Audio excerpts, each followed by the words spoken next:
বন্ধুরা, আমরা রাজবাড়ী আবাসন প্রকল্পে আছি। শুক্রবার, রমজানের দিন। টোটালি এখন বাজে প্রায় 5টা।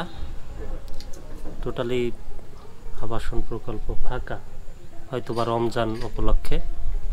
আর বিশেষ করে শীতের দিন, এখন শীত নাই, শীত শেষ, চৈত্রের খরা পড়বে। বর্ষার সময় এই অঞ্চলে বা এই আবাসনে প্রচুর লোক হয়, লোকজন আসে দূর দূরান্ত থেকে নৌকায় ভ্রমণ করার জন্য, পিকনিক করার জন্য।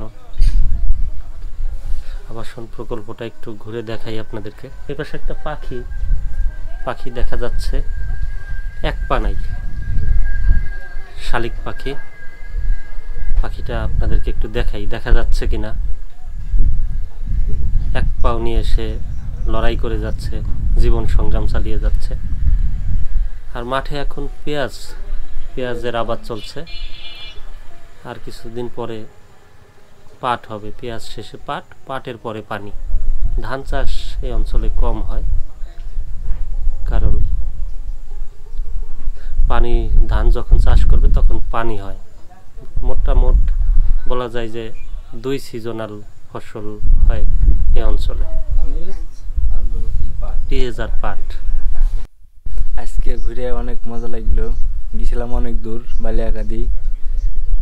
ওইখান থেকে বললাম এমিরদের যাই। এই জায়গায় এসে ভালোই বাতাস, অনেক মজা। সন্ধ্যার পরে ইফতারি করার জন্য এখানে পারফেক্ট একটা জায়গা। সবাই আসবেন। ধন্যবাদ।